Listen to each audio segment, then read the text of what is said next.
Et les gars, ça vous arrive aussi à vous d'acheter des cartes gradées?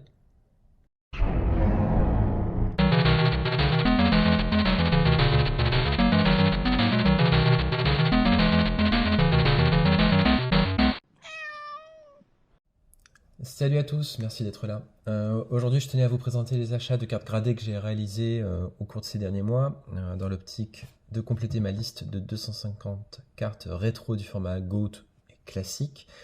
C'est l'avantage quand on a une idée plutôt très précise de ce qui nous intéresse en tant que collectionneur.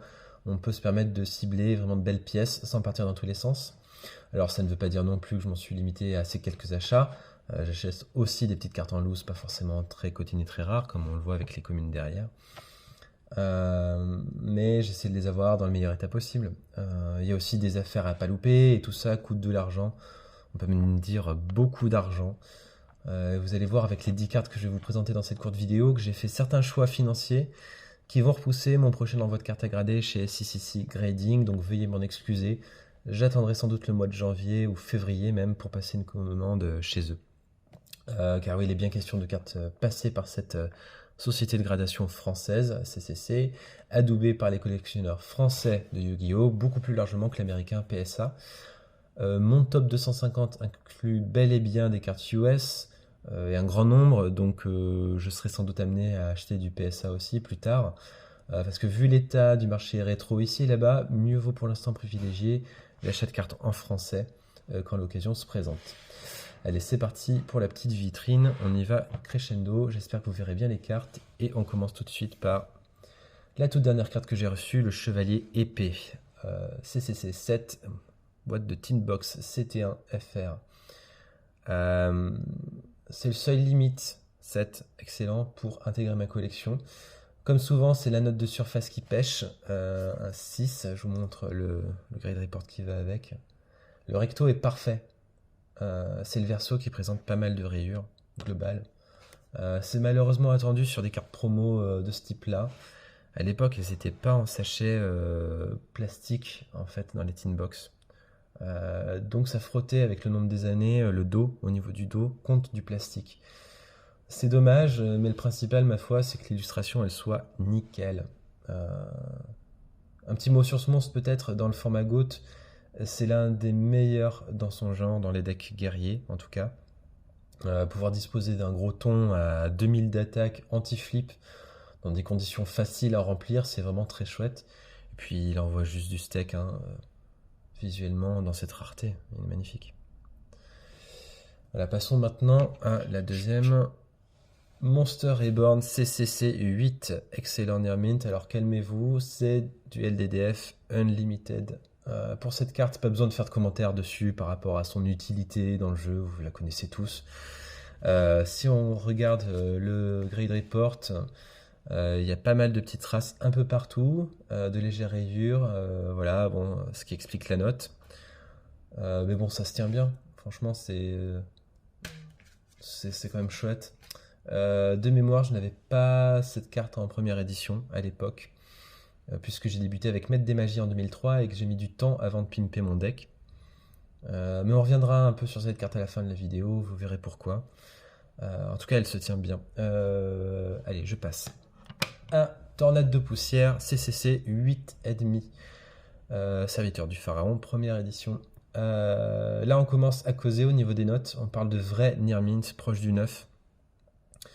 Euh, alors, j'ai pas de rapport à vous montrer pour celle-là, puisque c'est juste une super rare, qui n'a pas une grosse valeur sur le marché. D'abord parce que le 7 SDPF n'est pas forcément le plus aimé des collectionneurs, bizarrement. Et parce que ce n'est vraiment pas une carte glamour, hein. Elle était juste jouable. En attendant, la tornade, du coup, a été jouée dans les formats rétro pour pallier l'absence du typhon d'espace mystique qu'on jouait en triplette en 2004 avant qu'il ne soit limité plus qu'à 1. Et c'est l'arrivée des monarques, genre Mobius, dans l'âme du duelliste, qui fait que cette carte n'aura jamais pu s'installer bien longtemps dans les decks français en tout cas. Mais ça reste une option viable en GOAT, ne serait-ce qu'en side deck, malgré tout. Donc voilà, elle a eu une court moment de gloire, un peu comme la prochaine qui va arriver. CCC 8,5, la troupe d'assaut Goblin ultra rare. Alors là, j'ai le Grade Report qui l'accompagne, qui est ici pour les plus curieux. On voit qu'il y a des marques légères, mais rien de grave. Et surtout, l'illustration n'est pas touchée, quoi. Le recto est fabuleux. Voilà, alors que dire là-dessus? Moi je l'avais à l'époque, celle-là. Elle a fait partie de mon deck de championnat de France en 2004. Alors pas celle-là hein, concrètement, je répète, c'est un achat. Et à l'époque, les gros tapeurs, c'était Gemini Elf à 1900 d'attaque, un peu Zombie à la Ténébreuse, 2100 d'attaque. La troupe, c'est 2300. Et pour ceux qui savaient l'utiliser à bon escient, parce qu'elle a quand même un effet négatif, c'était un vrai mur qu'on pouvait laisser sur le terrain. Alors quand elle passait en défense, bon, en fait cet effet-là l'a condamné à n'être déclenché que dans certains cas de figure très particuliers. Mais bon voilà quoi, moi je l'ai joué dans mon deck de championnat et ça passait très bien. Elle m'a sauvé de quelques situations et donc elle méritait sa place dans ma liste. Voilà, ensuite on va passer à une rareté supérieure, une secrète rare. Attention, c'est cylindre magique 8,5. Toujours, alors vous l'aurez compris à sa place dans la vidéo, elle n'est pas en première édition. Alors j'ai pas de rapport non plus pour cette carte achetée sur Vinted. Si vous avez vu ma première vidéo, vous connaissez mon amour pour la série LDCF, Labyrinthe des cauchemars. C'est une série qui a une identité visuelle forte et je trouve que le cylindre la symbolise vraiment bien. Un peu comme Boîte Féerique d'ailleurs, elles se ressemblent les deux cartes je trouve. C'est pas tant une carte compétitive, mais c'est celle que tout le monde aimait jouer à un moment donné. Faut bien admettre que ça valait pas une force de miroir, ou même plus tard une armure de Sakuretsu, et puis il est vrai, ça d'ailleurs que même à la base il valait mieux remplacer un cylindre par un Waboku. Mais je veux dire, elle est juste magnifique en secret rare de cette époque, franchement. C'est fin, ça se mange sans fin quoi. Bon, je sais pas si j'aurai un jour cette carte en première édition, surtout dans cet état. Et puis bon, parce que les prix sont assez fous, vous le savez, hein, j'ai pas besoin de revenir là-dessus. Allez-y, on va passer à un cran au-dessus avec du neuf, vraiment mint, du vrai mint, et Seigneur de la Suppression, une super rare de Serviteur du Pharaon. Là encore, même chose qu'avec Tornade, pas de Great Report pour une simple super rare. Puis de toute façon, avec un CCC 9, il n'y aurait pas grand-chose à montrer dans un tel état. Hop, je vous laisse regarder un peu le dos. Du coup, parlons plutôt de cette carte dans la méta GOAT ou même dans tous les formats rétro anciens, quoi. C'est tout simplement l'une des plus grosses staples des formats, hein. On la trouve dans presque tous les decks, c'est beaucoup trop fort. On retire du jeu un monstre face cachée de l'adversaire, et si c'est un effet flip, les autres cartes du même nom, elles sont toutes virées en même temps de chaque côté. C'est juste parfait pour se débarrasser du magicien de la foi, espion des protecteurs du tombeau, des Koichi ou même des gros murs défensifs, les gardiens sphinx et tout ça. Alors j'avoue être très content de l'avoir dans cet état. J'en avais récupéré un, même deux de mon frère, mais ça aurait tapé 7 grand maximum, hein, à peine excellent. Alors en 9, c'est génial. Bienvenue chez toi mon poussin. Dans le genre, on passe aussi au plumeau de Damarpi. C'est 9 et tout. Pas de rapport non plus, mais bon, on s'en fout. Et puis celle-là, je la passe vite fait. Non seulement parce que pour ceux qui ont déjà vu ma première vidéo, je l'avais mise en intro, mais en plus, bon, elle est emblématique du jeu, tout le monde la connaît. L'effet tout simplement dingo, c'est un Raigeki pour les cartes magie piège. Sachez juste qu'elle n'était pas bannie pour sa sortie en 2004, juste pendant quelques mois, donc tout le monde l'a joué pendant très peu de temps. C'est un bel artwork, une carte sortie donc en promo, qui n'a pas de grande valeur, mais c'est chouette de la valider définitivement. Voilà. Bon, maintenant je vous préviens, à partir de maintenant, on va passer aux 3 grosses pièces de résistance. À commencer par Enterrement prématuré, CCC 9, première édition, Serviteur du Pharaon. Alors j'ai le petit Grade Report à côté. On peut juger qu'il n'y a presque rien, hein. Juste au dos, et puis des petits pets vite fait, hein, très vite fait. Ils sont pas suffisants pour dire que la carte n'est pas neuve, visiblement. C'est une carte magnifique, le design est parfait. C'est donc du SDPF première édition, pareil que d'autres que j'ai montré, hein. C'est de la suppression et tornade de poussière, troupe d'assaut goblin. Et normalement, bon, j'aurais dû acheter aussi l'appel de lettre hantée, mais bon, il y avait une limite à mon budget à ce moment-là. C'était chez la même personne.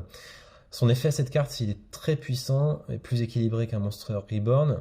C'est une staple, donc qui est redoutable en combo avec Sangan et Tornade Géante par exemple, ou même sans Tornade Géante, hein. Il suffit de sacrifier le monstre derrière pour une raison XY. Et sa fragilité, c'est de quitter le terrain. Quand elle quitte le terrain, ça fait popper le monstre. C'en est vraiment plus une. D'ailleurs, un peu comme Appel de l'étranté. Elle est autorisée en format GOAT, bien sûr, dans toutes les decklists. Et c'est un tel plaisir de l'admirer sous toutes ses coutures dans un bel écrin, franchement. Voilà, hop.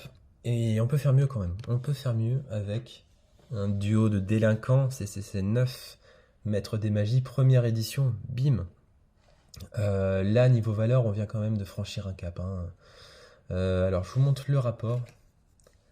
Il y a quand même quelques petits défauts, plus que sur la précédente, mais qui n'empêchent pas la carte d'être considérée comme étant neuve. Alors, peut-être que chez CCC Grading, ils sont plus cléments à l'égard des vieilles cartes françaises. Bon, quoi qu'il en soit, c'était vraiment l'une de celles que je voulais absolument avoir dans ma collection.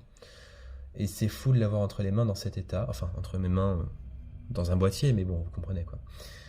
On a ici une des cartes les plus violentes du jeu. Tu jouais en premier avec ça dans ta main de départ, tu voyais le visage du dueliste adverse se décomposer littéralement. Alors aussi, il faut que ça puisse paraître, elle est jouable en format GOAT, alors que ses copines Sentinelle Inflexible et Confiscation sont bannies. Donc bon, je reviens au championnat de France d'ailleurs en 2004, ces trois-là, duo délinquant, Sentinelle et puis Confiscation, était jouable en fait, dans tous les decks, avec Pot de Cupidité, Rag Équipe, le mode d'Amarpi, Trou Noir, en piège à via Ordre Impérial. Quand on y réfléchit, c'était vraiment what the fuck, hein, la fête du slip, mais alors totale. Et bon, quitte à parler de ce tournoi en cours et toujours, je vous présente une carte extraordinaire que j'ai eue l'espace de 24 heures à l'époque, en faisant top 3 la veille en qualif, en raflant un bon petit pack de tournoi 1. J'ai le plaisir de vous dévoiler le seul et l'unique chasseur mécanique CCC 9. L'ultra rare du premier paquet de tournoi jamais sorti, les gars. Cette carte, elle date de 2002. Elle est neuve. Elle est neuve, et puis neuf en surface, hein, ça déconne pas. C'est ouf, c'est ouf. Elle était restée jusqu'à Labyrinthe des Cauchemars, la sortie de cette extension. La carte la plus recherchée par les compétiteurs, juste parce qu'elle pouvait taper un Lajin ou un poisson au 7 colère en duel. Et 50 points d'attaque en plus, ça suffisait pour la rendre extrêmement désirable. Après quoi, tout le monde l'avait rangée en classeur. La mienne, moi, je l'avais échangée à la fin du championnat de France contre Yatagarasu, Chaos Emperor Dragon et Black Luster Soldier, voire peut-être Lily, Injection Fairy Lily, tout en première édition Mint US. Ça vous donne une idée de à quel point elle était prisée déjà à l'époque. Et puis bon, oui, j'avais pris ça moi pour monter un deck KO avec Yatalok, pour ceux qui connaissent, parce que les cartes US devenaient jouables officiellement en tournoi dès le lendemain du championnat de France 2004. Avant, c'était pas possible. Et voilà, mais bon, à mon âge, je rêvais d'en avoir un nouveau. La référence TP1F001 était dans ma liste. Ça reste une staple des tout premiers decks classiques, mais en vrai, je pensais jamais l'avoir, surtout en mint. C'est dingue, c'est ouf. C'est ouf, elle est trop belle. Et si vous suivez depuis quelques temps les chaînes YouTube consacrées à Yu-Gi-Oh!, cette carte doit vous mettre un peu la puce à l'oreille. Qui peut bien avoir un chasseur mécanique CCC9? Et surtout, qui peut se permettre de le revendre comme doublon de sa collection? Et bon, là, je ressors le Monster Reborn de tout à l'heure. Et je dois remercier le youtubeur qui, incognito, a mis en vente quelques-unes de ses perles sur les réseaux à prix abordable, rationnel, en dessous de la spéculation qui sévit trop souvent sur Card Market et eBay, et un peu partout, il faut bien le dire. Cette personne, c'est Doc7, celui qui tient la chaîne Le Labo, et que vous connaissez tous forcément, parce que si vous avez maté cette vidéo jusqu'ici, sur une petite chaîne des tréfonds de la plateforme, c'est que vous devez être de vrais gros passionnés du jeu, hein. Et William est sans conteste l'un des plus visibles.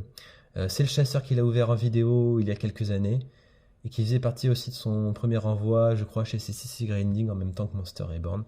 Donc voilà, merci à lui vraiment. Ça conclut notre vidéo. Sur ce, je vous donne rendez-vous dans quelques semaines, en 2024. J'ai prévu d'envoyer entre 10 et 15 cartes à faire grader chez CCC. J'ai une liste assez sympa, pas que de la commune, hein. Je crois même qu'il n'y en a aucune, il faudra que je revérifie. Rien de dingue non plus, il ne faudra pas s'attendre à du très très lourd, mais bon, si vous faites le calcul, c'est encore un bon petit pécule à débourser, 15 cartes à grader, donc on verra quand ce sera possible. vous comprenez bien qu'avec des cartes comme celle-là, et oui, il faut prendre un petit peu le temps de se refaire. D'ici là, portez-vous bien, geekez bien et proprement, et je vous dis à la prochaine. Salut!